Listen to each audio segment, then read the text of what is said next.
안녕하세요. 성공예감 이대호입니다.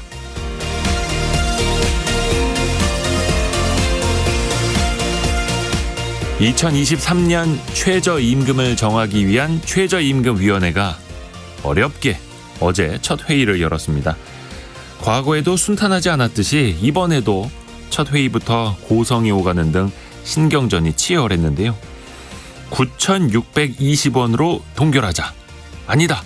12,000원으로 24.7% 인상하자. 그 차이는 2,380원. 간극이 큰 만큼 결국 이번에도 노사 합의보다는 공익위원들이 제시하는 안대로 되지 않을까 벌써부터 우려가 됩니다. 작년과 올해만큼 즉 5% 정도 인상이 된다면 내년도 최저임금은 약 1,100원으로 처음 10,000원을 넘게 될 수도 있습니다. 한 청취자의 문자 메시지가 아른거립니다. 아르바이트를 하는 자녀를 생각하면 많이 올랐으면 좋겠고 자영업하는 남편을 생각하면 오르지 않았으면 좋겠어요. 그렇습니다. 너의 일, 나의 일이 아니라 결국 우리 모두의 일입니다. 결정이 어떻게 나더라도 결국 우리 모두의 일입니다. 5월 3일 성공예감 이대호입니다. 시작합니다.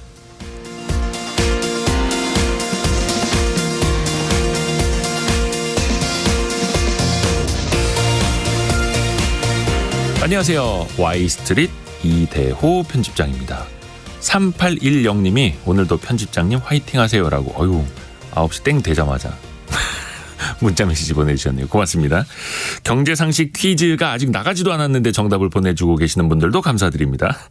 지금 내드릴게요. SG증권발 주가 폭락 사태, 정확히 말하면 이제 특정 세력들의 주가 조작 사건이 될 텐데요. 갈수록 점입 가경입니다. 핵심 관련자 라덕연 대표는 주식을 사고 팔 사람들이 가격과 시점을 미리 정해서 동시에 매매하는 방식, 이른바 통정거래에 대해서는 그렇게 볼 수도 있다라고 사실상 인정을 했습니다. 하지만 금융당국은 이 1,500명에 달하는 투자자가 몰린 만큼 이것까지도 의심을 하고 있는데요. 아랫돌을 빼서 윗돌을 괴는 방식이 될 테고 후속 투자자가 돈을 넣지 않으면 기존 투자자는 수익을 낼 수가 없는 방식, 이른바 피라미드 형태라고도 하죠. 계단이 떠오르기도 하고요. 피라미드 방식. 힌트를 드리자면 대개 다이아몬드 회원이 이제 등급이 제일 높다고 하고요. 골드, 실버 이렇게들 있죠. 세 글자로 맞춰주시면 됩니다. 짧은 문자 50원, 긴 문자 100원이 드는 샵 9730으로 참여해 주시면 되겠고요. 추첨을 통해서 선물을 계속해서 보내드립니다. 실시간 방송 상황은 KBS 콩 그리고 유튜브를 통해서 보실 수 있습니다. 성공예감 이대호입니다. 자주 검색하시면 성공이 가까워집니다.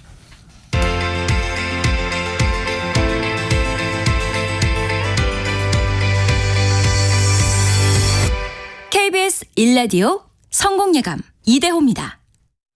벌써 1370님이 벌써 정답을 1등으로 보내주셨네요. 오늘의 경제뉴스 시작합니다.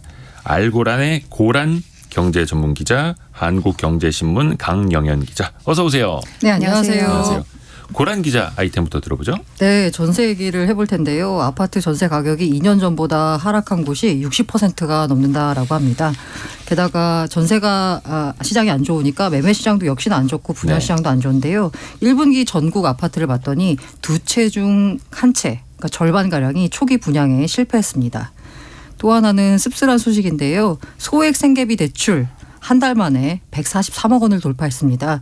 신청자 가운데 95%가 신용 하위 10%다라고 하네요. 자, 이어서 강영현 기자 아이템은요. 네, IMF가 한국 기업의 부채 비중을 경고했는데요. 동시에 중국이랑 인도에 대해서는 경기가 살아나고 있다면서 아시아 성장을 이끌 것이라고 전망을 했습니다. 또 하나는 국민연금을 200만 원 이상 받는 수급자가 한 달 만에 3배로 늘어났다고 합니다. 그래서 연금 고갈 시기가 예상보다 빨라질 수 있다는 우려도 나오고 있습니다. 네. 자, 고란 기자에게 마이크 갑니다. 이게 사실 최근에 전세 사기 때문에 월세가 다시 늘고 있다. 전세를 꺼리는 분위기다. 이런 말씀 전해드렸는데 이게 가격적으로도 반영이 되면서 역전세난까지 지금 우려되는 상황이라고요. 그 2020년 7월 말에 임대차법이 시행이 되면서 아파트 전세값이 급등했잖아요. 네. 그런데 최근에는 오히려 큰 폭으로 하락하고 있습니다. 그러면서 역전세난이 우려가 되는데 역전세난은 전세 시세가 보통 2년 단위로 계약하잖아요. 2년 전 처음 전세 계약 당시보다 하락해가지고 집주인이 세입자한테 전세 보증금을 돌려주기가 어려워진 상황을 의미합니다. 부동산 정보 제공 업체가 국토교통부 실거래가 자료를 분석해 봤더니 올 초부터 4월 말까지 전세가 거래된 전국 아파트 가운데 동일 단지, 동일 면적의 전세 계약이 2년 전 같은 기간에 한 건 이상 체결된 3만 2천여 건의 거래를 비교를 해봤어요. 그랬더니 이전 거래보다 가격이 내려간 하락 거래 비중이 62%. 네. 하락 거래 비중을 봤더니 수도권이 66%, 비수도권이 57%, 지역별로는 대구, 세종, 대전, 인천 순으로 높았습니다. 이런 역전세는 주로 어떤 경우에 발생하게 될까요? 그 조건 한번 살펴볼까요? 두 가지 있는데요. 네. 일단은 수도권 등 주택 수요가 많은 대도시입니다. 이 고금리 등으로 인해서 부동산이 침체기죠. 여기가 바로 갭 투자 수요가 많았던 곳입니다. 여기가 어쨌든 수요가 많다 보니까 전세가 급등기에 전세가 많이 올랐어요. 많이 올랐으니까 상대적으로 또 크게 떨어졌죠. 이전 계약보다 낮은 가격에 신규 계약한 사례가 많고요. 이 두 번째가 신축입니다. 신축은 뭐냐? 최근 2년간 전국 연식 구간별 아파트 전세가 변동률을 봤더니 5년 이내가 약 마이너스 5.8% 정도. 네. 그런데 6년에서 10년은 마이너스 4.7, 10년 초과는 마이너스 0.4 이런 순으로 떨어졌습니다. 2년 전에 비해서 올해 전세 가격 하락 거래 비중도 5년 이내 신축이 70%로 가장 높았는데요. 이유가 뭐냐? 이 신축이 들어오면 갑자기 물량 공급이 많이 들어오잖아요. 네. 근데 신축 아파트가 들어오는 그 주변 지역은 대체로 다 전세 가격이 같이 떨어집니다. 네. 그래서 두 가지 조건이 겹친 곳, 수도권의 신축이다라고 하면 하락 거래된 비중이 74% 대부분을 차지했습니다. 그래서 이게 전세값이 고점이었던 게 아마 21년에서 22년 초까지잖아요. 요게 이제 만료가 속속 도래합니다. 그래서 아마 역전세 이슈가 한동안 계속될 전망으로 보입니다. 줄줄이 이어지면서 이제 분양시장도 같이 영향을 받을 수밖에 없을 텐데 분양시장 자체는 어떻습니까? 1분기 전국 민간 아파트를 봤더니 네. 두 채 중 한 채가 초기 분양에 실패했습니다. 주택도시공사 허그가 1분기 전국 민간 아파트 평균 초기 분양률을 살펴봤더니 49.5%. 네. 작년 1분기가 얼마였냐면 87%예요. 38%포인트 떨어진 거고 전 분기가 58%인데 여기서 비해서도 9%포인트 떨어진 거죠. 이 초기 분양률이 50% 이하로 떨어진 거는 관련 통계가 발표된 게 2015년이거든요. 그거 3분기 이후에 처음입니다.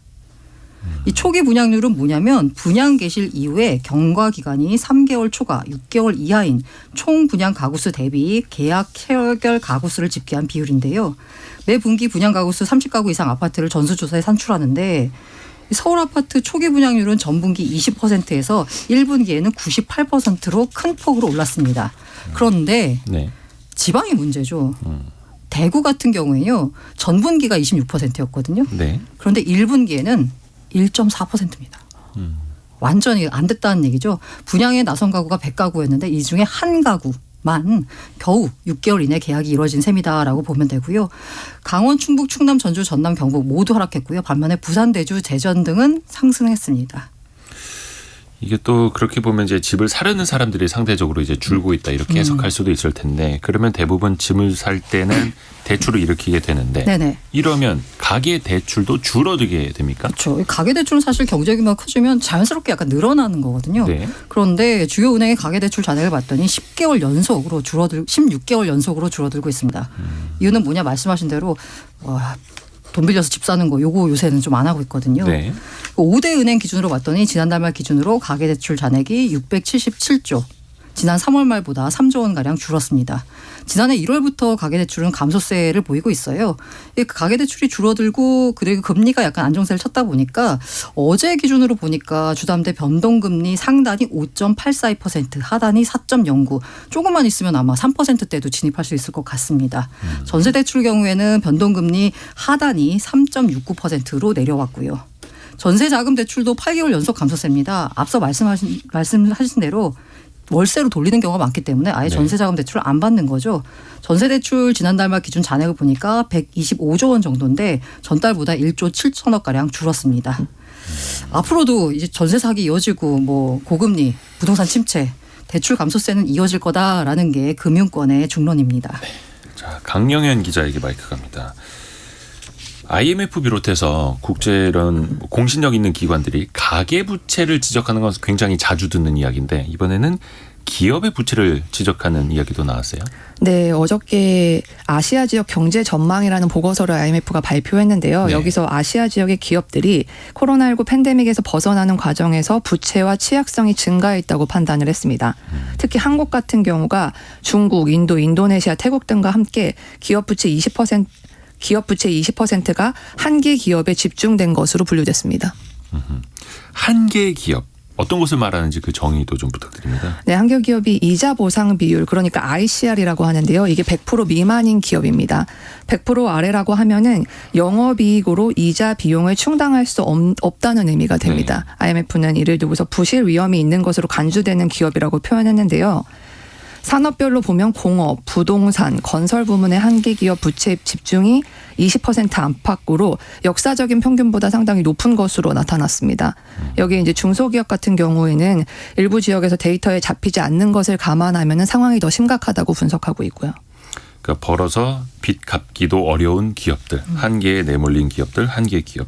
근데 지금 뭐 긴축 기조가 이어지고 있잖아요. 각국 중앙은행들의. 그러면 이들 기업은 더 위험해질 수밖에 없는 거 아닙니까? 네, 아무래도 그렇죠. 그래서 IMF가 좀 시험을 해봤습니다. 네. 그러니까 기업 스프레드에 따라서 기업이 얼마나 영향을 받는지 한번 시험을 해봤는데 먼저 기업 스프레드, 그러니까 가상금리죠. 1.5%포인트 정도 증가하는 시나리오에서 뭐 기업 수익이나 성장에 미치는 전반적 영향이 별로 크지 않은 것으로 예측을 했습니다. 네. 근데 이제 문제는 한국의 경우는 좀 달랐는데 테스트 결과 한국, 싱가포르, 베트남은 부채 비율이 크게 높아지는 것으로 나타났습니다. 그러니까 다른 나라보다 한국 상황이 조금 더 취약하다는 의미겠죠. 네. 그리고 가상금리가 2.5%포인트 증가할 때는 성장과 기업 수익에 큰 타격을 줄 것으로 예측이 됐는데요. 취약 기업의 부채는 호주를 제외하고 전 지역에서 크게 증가하는 것으로 나타났는데 특히 부동산 부문에서 한 개 기업의 부채 집중도가 한국 그리고 베트남에서 크게 두드러지는 것으로 분석됐습니다. 특히 한국 같은 경우에는 10% 미만이던 부동산 부분의 부채 집중도가 30%까지 늘어나는 것으로 나타났습니다. 그리고 어찌됐든 간에 이제 대출금을 갚아야 되니까 이자도 내야 되고 그러면 각 기업들의 곳간도 비어간다는 이야기잖아요. 네, 코로나19 기간 동안에 사실 기업들이 곳간에 현금을 많이 채워뒀었는데 네. 이게 줄어들 것이라는 우려도 커지고 있습니다. 2022년 2분기 기준으로 한 개 기업들의 현금 보유 상황을 보면은 한국이나 주요국 등의 경우에서 이자 비용의 2배가 넘는 현금을 보유한 기업들이 많은 것으로 나타났었거든요. 좀 여유가 있었는데 그렇기 때문에 이자 증가가 일어나고 있지만 취약성이 상대적으로 작게 증가한 것이라고 파악이 되고 있습니다.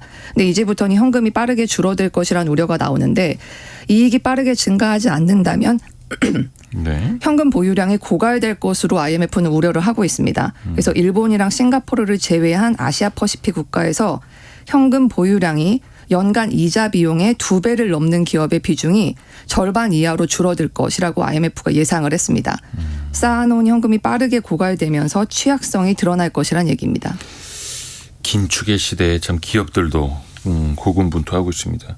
그런데 그 아시아 국가, 나라들 전반적으로는 그래도 반응은 괜찮았다고요, 평가는요? 네, 2023년 올해가 아시아 국내 총생산 성장률 전망을 네. 4.6%로 상향했습니다. 이게 지난번 전망치보다 0.3%포인트 높아진 거고요. 아시아가 지난해 3.8% 성장했던 것과 비교하면 높은 수치입니다. 특히 중국이랑 인도 성장에 큰 기대를 걸었는데요. 그러니까 중국 같은 경우는 제로 코로나 이제 폐기하면서 성장이 빠르게 이루어지고 있고 인도도 큰 문제 없이 순항할 것이라는 게 IMF 전망입니다. 그러니까 IMF는 친디아 그러니까 인도랑 중국이 올해 세계 성장의 50%에 기여할 것으로 보고 나머지 아시아 태평양 지역에서 추가로 20% 기여할 것으로 기대를 했습니다. 국가별로 조금 자세히 보면 중국이 5.2%, 그리고 말레이시아 4.5%, 필리핀 6%, 라오스 4% 등으로 성장 전망을 상향했습니다.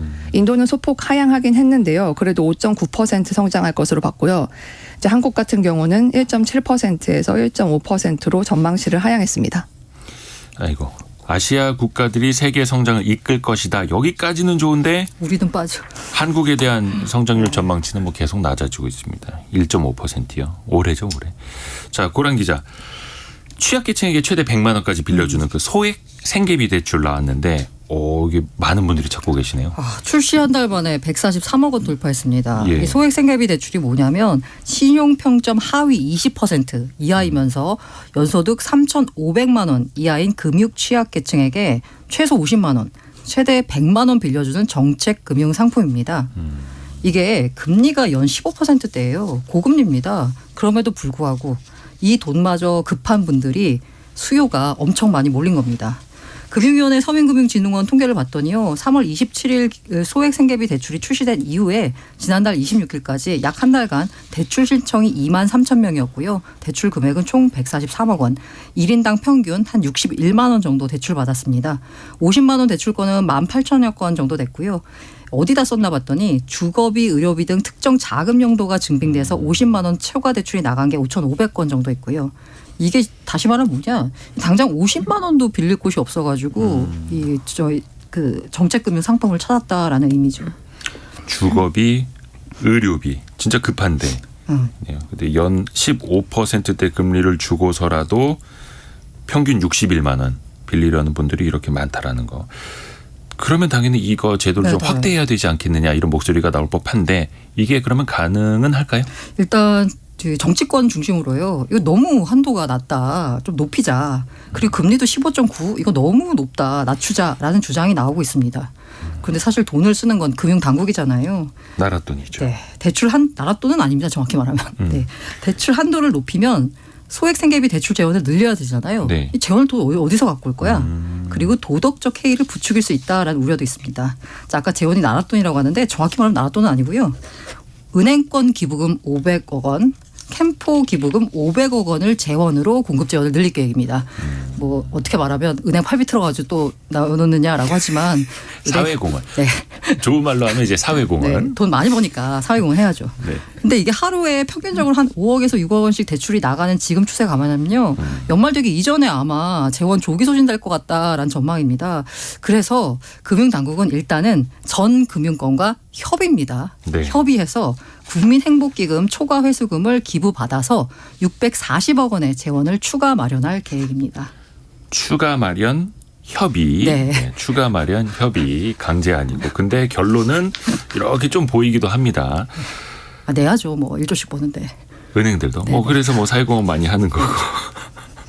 아니 근데 이제 아까도 잠깐 이야기를 했습니다만 거의 10%대 중후반의 이자가 맞아요. 적용이 되고 있고 그것도 최대 100만 원까지만 빌려줄 수 있는데도 이렇게 사람들이 줄을 서고 있다. 그만큼 지금 소액을 빌릴 수 있는 환경 자체가 좀 어렵다라는 뜻이 되겠죠. 그러니까요. 서민금융진흥원으로부터 제출받은 소액 생계비 대출 현황을 봤더니 3월 27일부터 지난 14일까지 소액 생계비 대출을 받은 차주 1만 5천 명 가운데 95%가요. 신용 평점 하위 10% 이하였습니다. 반면에 20에서 10% 사이가 5%에 불과했어요. 진짜 어려운 분들이 받는다라는 거죠. 연령대별로 봤더니 40대가 전체 27%, 30대와 50대가 23%, 60대가 16%, 20대 이하가 11%인데 직업이 있는 차주 역시나 68%가 대출 받으셨어요. 네. 무직 차주가 32%고요. 그만큼 이렇게 약간 소액도 빌리기 힘든 분들이 정말 많다는 걸 알 수 있습니다. 자, 강영현 기자.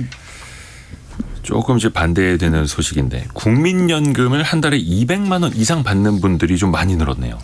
네, 국민연금을 한 달에 200만 원 이상 받는 수급자가 올해 1월에 15,000여 명을 넘었다고 하는데 이게 지난해 200만 원 이상 수급자가 5,000명 정도였거든요. 그러니까 한 달 만에 3배가 늘어난 겁니다.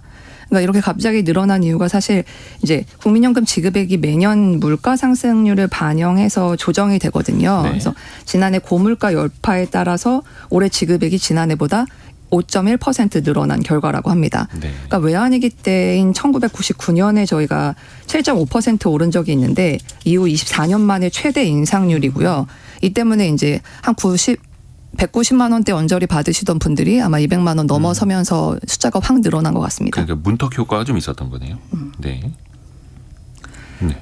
네, 그리고 공단에 따르면은 이제 월 200만 원 이상 연금 수령자가 매년 급증하고 있습니다. 저희가 이제 1988년에 국민연금이 도입됐는데 30년이 흘렀던 2018년만 해도 한 달에 200만 원 받으시는 분이 10명 정도밖에 안 됐어요. 이후에 이제 기하급수적으로 늘고 있는 건데 일단 앞서 말씀드린 대로 물가 상승이 가장 큰 원인이고 또 상대적으로 소득이 많은 베이비 부머 세대가 본격적으로 은퇴하면서 연금 수급액이 늘어나는 측면도 있습니다. 그러니까 베이비 부머 세대의 대표격이죠. 이제 58년 개띠. 그러니까 올해 만 나이로 65세인 분들이 당시 인구 총 조사 기준으로 100만 명에 달하는데 가입 기간도 길고 그래서 이분들이 수급 연령에 본격적으로 진입하면서 고액 수령자도 계속 늘어날 것으로 예상되고 있습니다. 근데 이 분들에게는 좋은 소식인데 근데 또 반대로 젊은 세대에게는 또 부담이 될 수도 있는 거잖아요. 그렇죠. 근데 사실 물가가 올라도 이제 연금 가입한 분들의 급여도 오르기 때문에 네. 돈을 내는 것도 늘어나서 사실 그냥 이론적으로 봤을 때는 부담이 크지 않을 수도 있어요. 네. 근데 이제 문제는 이제 고물가가 지속되면은 약간 장기적으로 상황이 달라질 수 있다는 건데 예를 들어서 이제 국민연금 재정 추계 전문위원회가 지난 3월에 5차 재정 추계를 하면서 네. 전망을 한 건데요. 국민연금 적립기금이 2041년에 적자로 돌아서고 55년에는 소진될 것으로 전망을 했습니다. 그러면서 이때 기준이 뭐였냐면 80년까지 물가 상승률이 평균 2%대를 유지할 것이라고 가정을 했습니다. 네. 하지만 이제 작년에 5% 넘게 올랐고 올해도 3%, 4%대가 유지되고 있기 때문에 이렇게 계속되면 연금 고갈 시기가 빨라질 수도 있죠.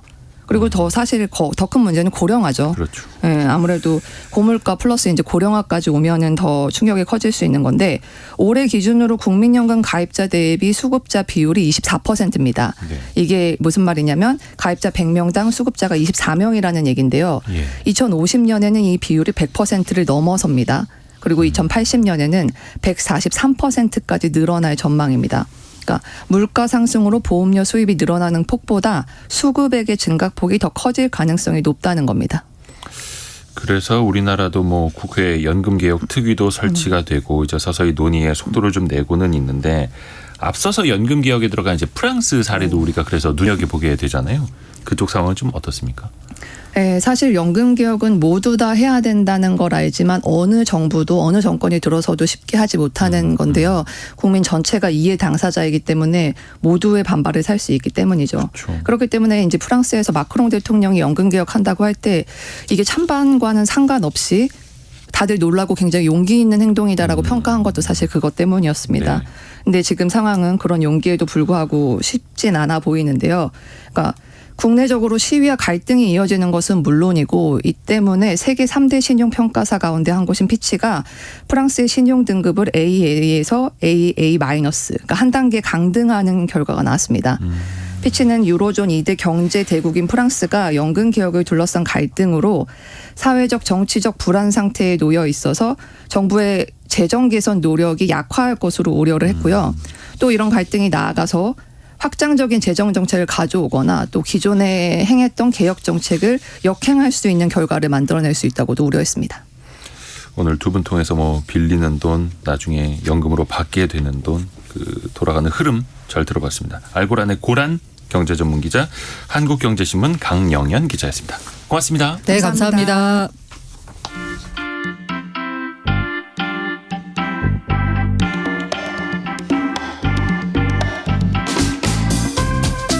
지금 여러분께서는 KBS 1라디오 성공예감 이대호입니다를 듣고 계십니다.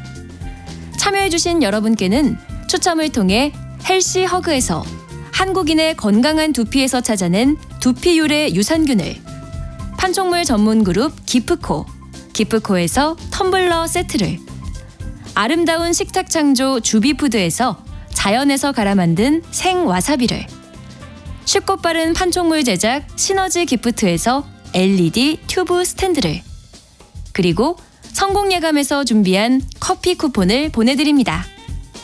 당첨자는 성공예감 이대호입니다 홈페이지에서 확인하세요. 경제상식 퀴즈 정답 많이들 보내주고 계시는데요. 한 번 더 말씀을 드릴까요? 이번에 그 주가 폭락 사태 혹은 이제 주가 조작 사태를 보니까 뭐 서로가 피해자라고도 이야기는 하고 있습니다만 투자자 한 명을 데려올 때마다 뭐 수익금의 30%를 받는 경우도 있었다고 합니다. 또 다른 지인에게 이걸 또 권유하기도 했었고 그러면서 이 땡땡땡 형태가 돼버렸다라는 지적도 나오고 있는데요. 88855님이 91년도에 친구랑 교육받고 옥장판 팔았던 악몽이 기억나네요. 왜 그 시절에는 그렇게 옥장판이 많았죠? 아무래도 그때는 옥장판이 30년 전이니까 뭔가 진짜 최첨단 제품이었던 것 같아요. 그렇죠? 그래서 그거 가지고 이 땡땡땡 이걸로 팔았던 예. 지금은 그게 또 이제 코인판으로 많이 옮겨갔죠. 예. 그리고 신승호님이 계단 오르기는 건강에 도움이 되지만 땡땡땡은 건강을 해칩니다라고 해주셨고요. 그리고 파리파리님은 나쁜 놈이라고 보내주셨는데 아니 근데 이 땡땡땡이 다 나쁜 게 아니고요. 이게 불법이 아닙니다, 여러분. 잘 알고 계셔야 되는데요. 이거 그 정답을 말해버릴까 봐 조심스러운데 공정거래위원회 가보면요. 이제 이 계단식, 이 피라미드식으로 영업을 하는 회사들도 등록을 해놓고 영업을 하도록 되어 있습니다. 그러니까 이 피라미드식 영업을 하는 회사들이 다 불법은 아니다. 예, 법의 테두리 안에서 하면은 뭐 그 자체가 불법은 아니다. 이렇게 상식적으로 알아두시면 될 것 같습니다. 계속해서 여러분의 의견 받겠습니다. 짧은 문자 50원, 긴 문자 100원이 드는 샵 9730이나 KBS 콩으로 보내주시면 됩니다. 오늘의 움직임에 주목하고 세상의 흐름을 놓치지 않습니다. 여러분의 내일을 응원하며 성공의 열쇠를 함께 찾아갑니다. 성공예감 이대호입니다.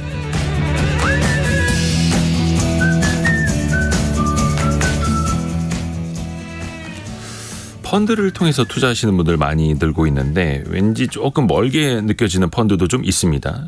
이게 정말 부자들만의 전유물인지 우리네는 투자할 수는 없는 건지 사모펀드 이야기를 할 건데요.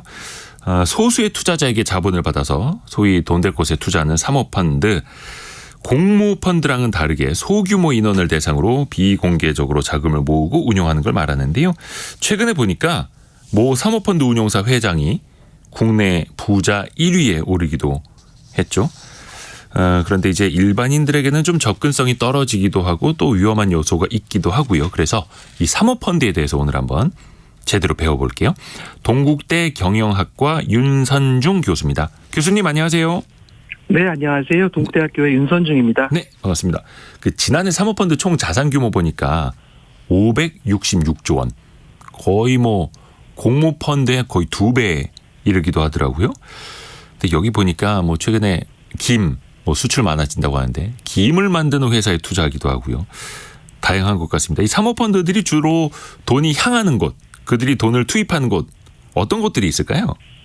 네, 사모펀드의 가장 큰 특징이라고 할 수 있는 것이 투자 대상에 제한을 두지 않는 것이라고 할 수 있을 것 같습니다. 돈을 벌 수 있다면 어디든 다양한 대상에 투자를 하고 있고요. 일반적으로 사회자께서 말씀하신 것처럼 소수의 자산가들로부터 자금을 받아서 운용하는 대신에 투자 대상이나 운용 방식이든 돈이 될 수 있다라고 하면 규제를 적게 받고 그리고 투자하고 있는 것이 공모펀드에 비한 특징이라고 할 수 있을 것 같습니다. 앞서 말씀하신 것처럼 뭐 김 제조업체라든가 네. 그 다양한 그런 그 고수익이 예상되는 투자처에 투자를 하고 있는데요. 또 최근에는 뭐 새로운 유형의 사모 대출 펀드나 또는 사모 뭐 신용펀드 등과 같은 새로운 유형의 펀드들도 출시되고 있습니다. 예전에 제가 아는 어떤 사모펀드는 그 옷 있지 않습니까? 네. 그 시즌이 지난 의류를 모아서 아울렛이 아니라 진짜 땡처리로 넘기는 그 의류에 투자하는 사모펀드도 있더라고요. 네. 별의별 게 다 있습니다. 그러면 상품 기준으로 사모펀드는 어떤 상품까지 투자할 수 있는지 이게 혹시 기준이 어떻게 좀 있을까요? 사모펀드는 공모펀드에 비해서 투자할 수 있는 대상의 제한이 적다는 것은 있지만 그래서 주식이라든가 채권과 같은 전통 자산을 비롯해서 우리가 흔히 대체 투자라고 불리고 있는 네. 뭐 부동산, 인프라, 원자재, 뭐 항공기, 선박, 천연자원 등 굉장히 다양한 대상에 투자를 하고 있습니다. 뭐 또 일반 투자자들이 접근하기 어려운 비상장 기업에 대해서 투자하기도 하고요. 정말 다양한 곳에 투자할 수가 있는데 근데 반대로 근데 여기에는 진출할 수가 없다. 여기에는 사모펀드가 투자할 수는 없다. 이런 것도 있을까요? 사모펀드가 공모펀드에 비해서 투자 대상이 넓긴 하지만 네. 그냥 대부분의 금융상품과 마찬가지로 뭐 국가 안보나 안전에 영향을 미칠 수 있는 기업이나 자산 혹은 불법적인 목적으로 사용될 수 있는 가능성이 있는 그런 곳에는 투자가 불가능합니다. 근데 이제 사모펀드가 과연 수익을 다 잘 낼까 이것도 좀 따져봐야 되지 않을까요? 네, 사모펀드가 매우 다양한 대상에 투자하는 만큼 펀드 수익률 자체도 매우 다양합니다. 네. 하지만 평균적으로는 공모펀드에 비해서는 수익이 높게 나타나는 것으로 알려져 있습니다. 아마도 공모펀드 시장에 비해서 사모펀드 시장의 규모가 성장한 것도 이런 수익률들의 차이에서 비롯된 것이 아닌가 싶습니다. 조금 더 전문적이기도 하고 막 가볍게 빠르게 움직이기도 하고요. 네. 근데 그 사모펀드에 투자하는 것들을 보니까 주로 이제 금융사 돈이나 뭐 법인 자금 아니면 이제 큰 부자들 이런 사람들이 많이 투자를 하던데 일반인들이 개인들이 접근하기에는 그래도 좀 진입 장벽이 있죠. 네, 개인 투자자가 사모펀드 시장에 접근할 때는 전문 투자자로 인정받을 수 있느냐에 따라서 좀 조건이 달라지는데요. 네. 전문 투자자의 요건은 최근 5년 중에 1년 이상 월 평균 잔고가 5천만 원 이상이라는 기본 조건에 더해서 네. 본인 소득이 1억 이상이거나 총 자산액이 5억 이상 또는 금융 관련 분야에 1년 이상을 종사했을 경우에 충족을 할 수가 있습니다. 네. 전문 투자자는 투자 금액에 대한 제한 조건은 없고 반면에 전문 투자자로 인정받지 못하는 일반 투자자들은 최소 투자 금액에 제한을 두고 있습니다. 그리고 사모펀드의 위험 수준에 따라서 그 최소 투자 금액도 좀 차이가 있습니다. 보통 이제 한 3억 이상 돼야 가입할 네. 수 있고 그렇죠. 뭐 펀드에 따라서 5억 이상인 사람만 받는 곳도 있고 그렇다 보니까 이게 고액자산가를 위한 사모펀드다. 고액자산가들만을 위한 시장이라는 비판도 있고 또 반대에서는 그게 원래 전문 투자자, 원래 고액 투자자 그러니까 본인이 더 책임을 지고 투자할 수 있는 사람들만을 위한 상품이다라는 또 반론도 있고요. 교수님은 좀 어떻게 평가하고 계세요? 저는 전체적으로는 이제 말씀하신 후자에 동의를 하는데요. 네. 사모펀드는 공모펀드에 비해서 규제를 적게 받고 또 투자 대상도 다양하고 투자 방식 자체가 매우 복잡한 경우가 많습니다. 네. 그래서 개인 투자자들이 사모펀드의 투자 행위에 대해서 정확한 정보를 모르고 파악하기 어려운 상황이 많이 발생하는데요. 사모펀드에게 요구되는 일종의 최소 투자 금액 이런 것들이 사모펀드에 내재되어 있는 위험을 투자자가 과연 감내할 수 있을 것인가에 대한 일종의 허들로서 작용하는 것이라고 볼 수 있을 것 같습니다.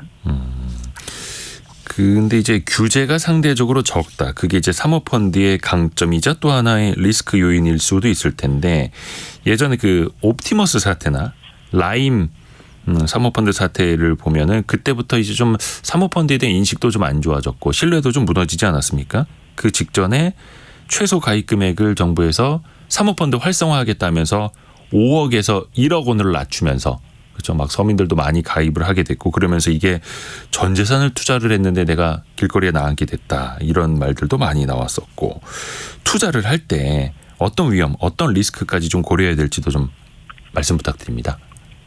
네, 말씀하신 그 옵티머스나 라임 사태 그리고 또 DLF 사태 등을 통해서 일반 투자자들도 사모펀드가 가지고 있는 위험에 대해서 많이 인지하고 있는 것 같습니다. 사모펀드 투자는 공모펀드에 비해서 규제에서 자유롭기 때문에 주식이나 채권 같은 전통 자산에서 우리가 예상하는 그런 위험 말고도 전문가가 예상하지 못하는 유형의 위험이 실현되기도 합니다. 그래서 사모펀드에 투자할 때는 최소한 어떤 대상에 투자가 되는지 그리고 어떠한 방식으로 투자가 되고 잠재적으로 어떤 위험이 발생할 수 있는지에 대해서 면밀히 확인하고 그리고 그 위험을 내가 감내할 수 있다라고 하면 그런 경우에만 투자를 해야 된다라고 생각이 됩니다.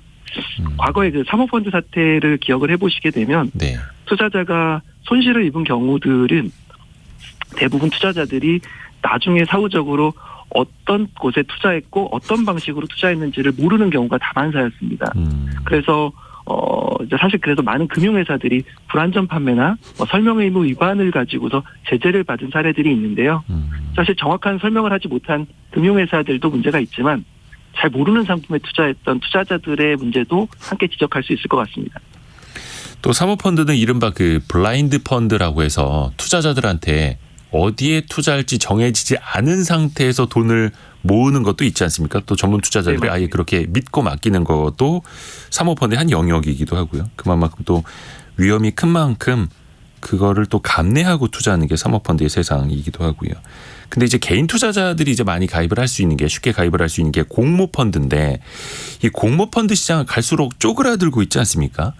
네. 이거를 좀 활성화해야 된다라는 목소리들은 많이 나오는데 뭔가 좀 딱히 방법이 있을까요?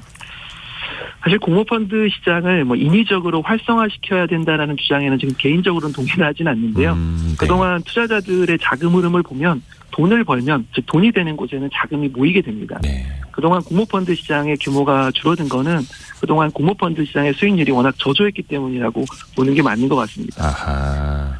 네, 펀드 시장 내에서도 이제 돈을 버는 펀드에는 자금이 모이고 있습니다. 그리고 최근에는 그 코로나 기간 동안에 주식시장이 급등했던 과정에서 개인 투자자들이 이제 공모펀드보다는 직접 투자에 나서고 또 저비용 저위험 투자 대상으로 알려져 있는 ETF 시장으로 자금이 많이 이동하는 상황에서 공모펀드가 상대적으로 외면을 받았던 것으로 볼 수 있습니다. 근데 이런 현상은 꼭 비단 우리나라뿐만 아니라 전 세계적으로 많이 공통적으로 일어나는 현상이기 때문에 좀 어느 정도는 이게 감내할 수밖에 없지 않을까 싶습니다. 그 지적이 딱 맞네요. 수익률 좋으면 돈 잘 번다고 했으면 돈이 걸로 모였을 것이다. 어떻게 보면 네. 이제 금융회사들 스스로 신뢰를 깎아먹은 측면도 있겠네요. 또 요즘에 그 흐름을 좀 보면 일부 이제 사모펀드 운용사들 어느 정도 규모를 갖춘 사모펀드 운용사들이 사모펀드뿐만이 아니라 공모펀드들도 속속 출시를 하고 있더라고요. 네. 이런 흐름들은 왜 나타나는 걸까요? 제가 개인적으로 판단하기에는 한 두 가지 정도의 측면의 이유가 있을 것 같은데요. 네. 하나는 말씀하신 대로 아까 뭐 DLF라든가 뭐 라임 등등의 그 사모펀드 사태를 경험하고 나서 사모펀드에 대한 시장의 신뢰가 좀 많이 훼손된 것을 꼽을 수 있습니다. 그 결과 좀 규모가 있는 공모펀드 라이센스를 받을 수 있는 운용사들이 공모펀드 라이센스를 가지고 공모펀드를 출시를 하면서 자금을 모집하기 위한 노력의 일환이라고 볼 수 있을 것 같고요. 네. 또 하나는 장기적으로 우리가 금융시장에서 관심을 두고서 보고 있는 것이 퇴직연금 시장입니다. 네. 네, 장기적으로 퇴직연금 시장이 뭐 300조 원 이상으로 성장할 것으로 예상이 되는데 이 퇴직연금 시장에 투자할 수 있는 대상은 공모펀드 그중에서도 적격 투자 대상으로 인정받고 있는 상품에 대해서만 투자할 수 있기 때문에 네. 이런 운용사들의 어떤 장기적인 포석으로 보는 것이 맞을 것 같습니다. 퇴직연금 시장에 돈이 더 많으니 그쪽을 좀 노리는 전략일 수도 있겠네요. 네, 맞습니다. 사모펀드 운용사들이 정말 셀 수 없이 많이 있던데요. 이제 그들의 성적표, 수익성 보면 또 역시나 희비가 좀 엇갈리더라고요. 이 사모펀드를 운용하는 시장은 좀 앞으로 어떤 흐름을 보일까요? 사모펀드 운용사들은 공모펀드 운용사들에 비해서 자격 요건이 많이 낮습니다. 그래서 네. 사모펀드 운용사들은 규모가 큰 대형사부터 매우 영세한 이제 소형 운용사들까지 혼재해 있는데요. 2022년도 경기 둔화 그리고 주가 하락 등의 이유로 작년에 이 운용사들의 적자 규모가 좀 증가했고 그래서 자본금 규모가 최소 요건인 10억 원 미만의 10억 원에도 미치지 못하는 운용사가 한 10% 정도가 된다라고 보고되기도 하더라고요. 네. 이에 반해서 반대로 상위 운용사, 대형사들의 경우에는 이제 규모의 경제를 통해서 더 좋은 딜, 더 좋은 투자 대상을 발굴하고 또 높은 수익을 내고 또 그러다 보니까 또 돈이 다시 몰리는 선순환 구조로 만들어내고 있는 것 같습니다. 네. 아마도 사모펀드 시장은 앞으로 이제 운용사들의 역량에 따라서 경쟁력이 낮은 운용사들이 퇴출되는 과정에서 그런 구조조정이 발생하지 않을까 싶습니다. 또 이제 많은 분들이 좀 아쉬워할 수 있는 게 성공 예감 이대호입니다 해서 뭐 부자들만 가입하는 사모펀드 이야기하고 있네 그러실 수도 있을 텐데 네. 사실 그 사모 재간접 펀드라는 것도 있지 않습니까? 이게 또 네, 맞습니다. 부자들의 전유물로 인식이 되지만 그 사모펀드에 간접적으로 복제를 하듯이 투자할 수 있는 펀드 그것도 뭐 월 10만 원씩 적립식으로 투자할 수 있는 것도 있으니까 이것도 아마 청취자분들은 잘 찾아보시면 조금 도움은 될 것 같습니다. 오늘 큰 도움 말씀 주셔서 고맙습니다. 동국대 경영학과 윤선중 교수였습니다. 고맙습니다. 네, 감사합니다. 자, 이어서 라디오 정보센터 다녀오겠습니다.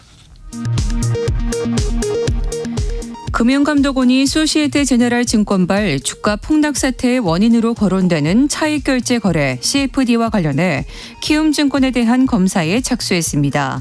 나머지 주요 증권사들에 대해서도 조만간 검사에 들어갈 예정입니다. 국회 국토교통위원회가 오늘 국토법안심사 소위원회를 열어 전세 사기 피해 지원을 위한 특별법 제정안을 심사합니다. 여야는 특별법 적용 대상이 되는 피해자 인정 조건과 보증금 선 지원, 후 구상권 행사를 허용할지 등을 놓고 견해 차이가 여전한 상황입니다. 미국 퍼스트 리퍼블릭 은행 사태 후폭풍으로 다른 지역 은행들의 주가가 폭락하면서 뉴욕 주식시장 지수들이 1% 넘게 하락했습니다. 미국 중앙은행인 연방준비제도는 내일 기준금리를 결정합니다. 오늘 0시 기준 코로나19 신규 확진자 수는 2만 197명으로 일주 전보다 3,800여 명 증가했습니다. 위중증 환자는 142명, 사망자는 8명 발생했습니다. 지금까지 라디오 정보센터 뉴스 정원나였습니다.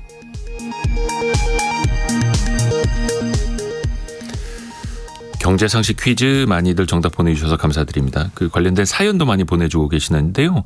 3159님은 20년 전에 친한 친구가 이거를 했었는데 저를 이제 박봉인 직장생활 그만두고 이걸 함께 해보자고 했는데 진심으로 보였어도 함께하지 않았던 걸 참 다행스럽게 생각하고 있습니다라고.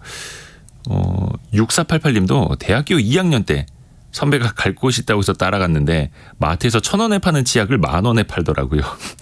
상식적이지 않아서 바로 돌아 나오긴 했지만 유혹이 많은 요즘입니다라고. 이렇게 이거 피라미드 이런 식의 영업을 사실은 또 지인들에게 많이 추천을 해서 사람도 잃게 됩니다. 저도 어릴 적에 친했던 친구가 저를 그쪽으로 끌어들이려고 했었어가지고 그 뒤로는 이제 전문용어로 친구를 손절한 경험도 있는데요. 참 이게 안타깝습니다. 트렌드 팔로우 시간으로 넘어갈까요? 여러분은 혹시 부모님 그리고 자녀와 소통을 잘 하고 계시는지요? 대화 잘 하시는지요? 이 가정의 달입니다. 가정의 달. 어린이날, 어버이날 얼마 안 남았고요. 과거에는 가부장적인 좀 문화가 많아가지고 집안 내에서도 좀 대화가 단절되거나 아니면 세대 차이가 많이 나는 경우들이 있었는데, 그런데 요즘 Z세대 자녀 그리고 X세대 부모의 관계는 사뭇 다르다고 하네요. 트렌드 팔로우 대학내일 20대 연구소 정은우 센터장과 연결해 보겠습니다. 센터장님 안녕하세요. 안녕하세요. 네. 이걸 직접 조사해 보신 거예요? Z세대가 부모와의 관계 어떻게 생각하는지? 네, 저희가 정기적으로 가족 관계에 대해서 세대별로 어떻게 변화하고 있는지 조사를 하고 있습니다. 아하. 혹시 그 전화기 너무 입에 가까이 대신 것 같은데 바람이 너무 많다. 네네네. 그 결과가 좀 어떻게 나타났나요?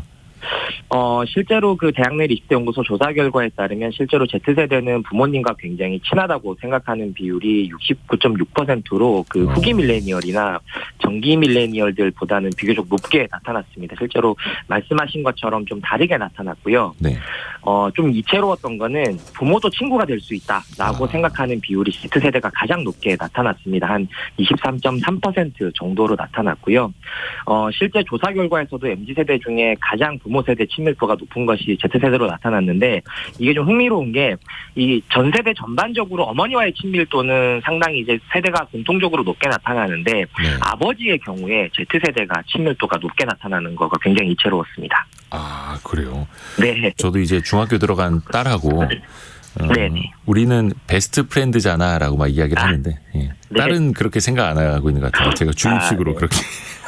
모든 가정이 좀 다를 수는 있겠죠. 네. 그래도 진짜 옛날에 비해서는 제 주변도 그렇고 뭔가 가족 간의 대화나 관계가 수직적이라기보다는 수평적으로 좀 많이 변하는 것 같아요. 네. 문화가 이렇게 바뀌고 있는 배경은 좀 어떻게 보세요? 아마 모든 부모 자식 관계가 이렇다라고 단순화하기는 좀 어려울 것 같은데요. 네, 그렇죠. 다만 좀 부모 세대가 어떤 세대인지 살피는 게 중요할 것 같습니다. 현재 Z세대 부모 대부분이 지금 편집자님처럼 X세대인 경우가 되게 많은데요. 아시겠지만 X세대는 지금의 Z세대 못지않게 세상이 좀 탈권위적으로 바라보는 이런 이미지가 좀 강했었거든요. 네. 그러다 보니까 이 비슷한 입장의 청년기를 좀 관통하고 있는 입장에서 이 Z세대와 X세대 부모가 친밀도와 유대감이 잘 형성되는 게 아닌가라고 연구소는 보고 있고요. 반면에 부모가 86세대이거나 베이비 부머 세대인 밀레니얼 세대들은 이 청소년기 부모와의 어떤 관계 우호도가 비교적 낮게 나타났는데, 이 역시 그런 86세대나 베이비 부머 세대가 가부장적인 사회를 겪어온 부모 세대라는 측면이 밀레니얼 간의 어떤 충돌이 벌어지는 것으로 저희가 추측을 하고 있습니다. 좀 더 가까워지고 있는 소프트한 관계로 가는 것 같습니다. 맞습니다. 근데 이제 요즘에 보면은 X세대 부모들이 겪었던 어떤 트렌드, 당시의 유행, 그게 네. 지금 Z세대 자녀 사이에서도 유행하는 것들이 있잖아요. 맞습니다. 네. 이런 것도 하나의 이른바- 교감 포인트가 되겠네요. 그렇죠. 그 이른바 평행 소비라고 하는데요. 그 평행 소비. Z세대 부모님과 그리고 Z세대와 X세대 부모님이 같은 트렌드를 공유하고 같은 문화를 좀 소비한다는 의미입니다. 그래서 말씀하신 그 레트로 열풍 이런 것들이 좀 중심에 있는데요. 아마 거리에서 많이들 보실 텐데 하의는 이 카고 팬츠처럼 넓게 입고 아하. 상의는 좀 달라붙는 이른바 그 크롭티를 입는 게 요즘 이제 유행 패션이라고 거리에서도 쉽게 볼 수 있는데 예. 이게 과거에도 굉장히 많이 볼 수 있었던 어떤 일종의 유행이었거든요. 그렇죠, 그렇죠. 네. 이런 것들이 단순하게 20년 전의 트렌드의 재유행 때문에 Z세대가 평행 소비를 하는 것은 아니고요. 이게 어떤 Z세대 부모님이 Z세대 부모님의 X세대가 한때 좀 신인류라 불리면서 유행을 선도했던 적이 있었는데 네. 이렇게 좀 문화적으로 풍부했던 환경이 이후에 Z세대에게도 저거 재밌겠다 하면서 공감할 만한 코드가 많기 때문에 다시 좀 같이 유행을 하게 된다라고 보시면 될 것 같습니다. 신인류라고 불렸던 X세대. 네. 야, 참. 옛날에 신인류의 사랑 이런 노래도 있었습니다. 네, 좀 추억에 잠기죠. 네. 그렇죠. 그 신인류가 이제 Z세대를 키우고 있는 이제 부모들을 말하고 있는 건데 정확합니다. 뭐 아이들이랑 이제 뭐 배바지 이런 거 같이 있기도 하고요. 뭐 예전에 유행했던 노래가 다시 리메이크 돼서 나오고 있는데 그걸 또 같이 듣기도 하고 좋은 맞습니다. 시절입니다. 그러니까 더 격없이 어떻게 보면 이런 문화, 일상도 네. 더 많이 공유한다라는 거잖아요. 맞습니다. 그 요즘에는 틱톡 같은 걸 보시면은 부모님과 자녀가 이렇게 가족 틱톡을 찍으면서 챌린지를 하는 콘텐츠라든지 그리고 부모님과 함께 찍은 브이로그 그리고 인스타그램에 엄빠랑 같은 해시태그를 달아서 부모님과 함께 찍는 그 Z세대들 자녀들도 흔히 볼 수 있고요. 요즘 그리고 인생 네컷 같은 경우도 가족 단위로 온 가족이 찍는 사진들도 많이 볼 수 있습니다. 또 심지어는 부모님께 그런 연애 상담을 한다. 썸남 썸녀와 관련된 연애 상담을 하는 그런 브이로그 콘텐츠라든지 그리고 애인이 있는 것처럼 부모님을 속이는 몰래카메라 같은 콘텐츠들도 있습니다. 사실 이런 거는 이런 수직적인 가정에서 권위적인 과정에서 좀 자라난 이전 세대 입장에서는 좀 쉽게 상상이 안 가는 그런 영상 콘텐츠들이기는 합니다. 그리고 또 이게 경제적으로 어떤 영향을 미치는가도 봐야 될 텐데 네. Z세대 자녀들의 그 어떤 뭐 소비 이런 측면에서도 의견이 많이 반영이 된다라고 하면서 특히 이제 자동차라든지 고가의 가전제품 살 때도요. 맞습니다. 한 그 기업가치연구소 조사에 따르면은 Z세대 70% 이상이 가구라든지 가정용품을 구매할 때 그 의사결정에서 본인의 영향력을 행사한다는 결과를 좀 내놨었고요. 그리고 20대 연구소 조사 결과 역시도 사실 크게 다르지 않았었는데 영향을 미치는 정도를 10점 만점으로 뒀을 때 본인이 가정에 어느 정도 영향을 미치는 것 같냐라고 했을 때 6.8점 정도가 나올 정도로 부모님이 제품을 구매할 때 자녀 본인의 의견이 반영되는 것을 느끼고 있었는데 가장 영향을 많이 끼치는 제품은 의류로 나타났습니다. 그래서 트렌드가 좀 빠르게 변하고 이런 정보력이 필요할수록 Z세대 자녀의 의견이 굉장히 중요해진다라고 하는 것을 알 수가 있었습니다. 근데 이런 현상이 온라인, 모바일에서도 특히 영향을 많이 끼친다고요. 맞습니다. 그 평소에 이제 마트나 전통시장에서 장을 보던 부모님을 뭐 오늘의 집이랄지 쿠팡이랄지 그런 쇼핑 플랫폼으로 이끄는 것도 이런 Z세대 자녀들이고요. 실제로 그 대학 내 인터뷰를 좀 해보면 부모님에게 오늘의 집 소개해드리고 나니까 집에 매일 택배가 온다라고 하는 답변자들도 좀 있기도 했었습니다. 그리고 부모님에게 이런 로켓 배송이라든지 이런 것들을 한번 경험시켜드렸더니 부모님이 이후에 알아서 멤버십 그 회원까지도 됐다라고 하는 답변도 있었었고요. 그리고 아무래도 이런 가격 비교라든지 이런 합리적인 소비에 도움을 많이 주고 있다는 답변이 가장 많았고 또 한편으로는 가족 단톡방 같은 데서 요즘 이제 많이 사용하는 OTT 서비스 같은 것들에 꼭 봐야 될 콘텐츠 추천하는 역할 이런 것도 내가 직접 하고 있다라는 자녀 세대들도 굉장히 많이 있었습니다. 근데 유종선 님이 지적해 주셨는데 네. 하지만 트위터나 페이스북 이 자녀의 SNS에는 접근 금지라고. 또 맞습니다. 아이들만의 뭐 영역, 자녀들만의 영역이 또 있을 수 있으니까 그렇죠. 너무 네. 또 참견하면 또 안 됐으면 좋겠고 맞습니다. 살짝 모른 척하는 것도 좀 필요할 것 같습니다. 어느 선은 필요하죠. 네. 네. 이게 또 경제적으로 기업에서나 네. 혹은 이제 마케팅 측면에서 이 트렌드를 잘 읽어야 될 텐데요. 이걸 또 활용을 어떻게 하면 좋을까요?